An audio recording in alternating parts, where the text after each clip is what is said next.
ផ្លែតដើម្បីស្រឡាញ់ចំណាយពេលរាប់ឆ្នាំដើម្បីបំផ្លិចស្នេហាដំបូងស្រស់ស្អាតប្រៀបដូចថ្ងៃលិចតែមួយពព្រិចនាងលិចនៅស្នេហ៍មិនស្មងប្រហែលជាអូននាងមានថ្មីទេស្រចរណាយអូននាងក្បត់បងសែនស្ដាយណាស់ស្ដាយស្នេហ៍យើងខំឆងក្រមបើអូនក្បត់បងឲ្យបងรู้ដើម្បីអី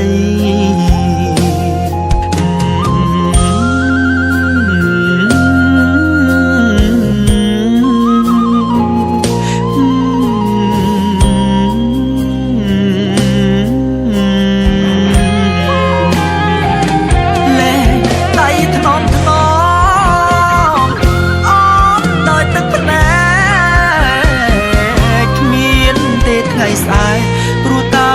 អូនបាយស្នេហ៍ពីបងបេះដូងបងស្ទើររហែកចែកស្នេហ៍នោះល្អអូនផ្ដាច់ចំណងលែងចង់តែងតងស្នេហ៍បងនឹងអូមានជួបចាំបាច់មានព្រាត់ស្នេហ៍មិនទៀងទាត់ដូចភ្លៀងបើថ្ងៃស្រឡាញ់ស្ទើរលេបយ៉ាងណាក៏ត្រូវលែងដៃបើមានជាតិថ្មីគុំជួបស្នេហ៍បែបនេះទៀត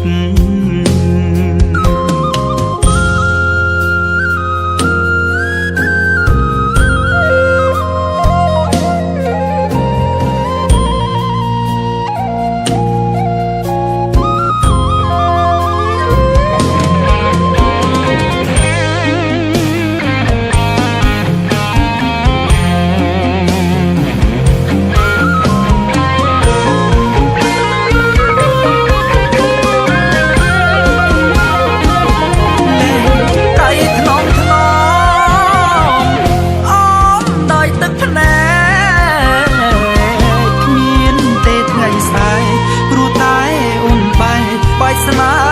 ហ៍ពីបងបេះដូងបងស្ទើររហែ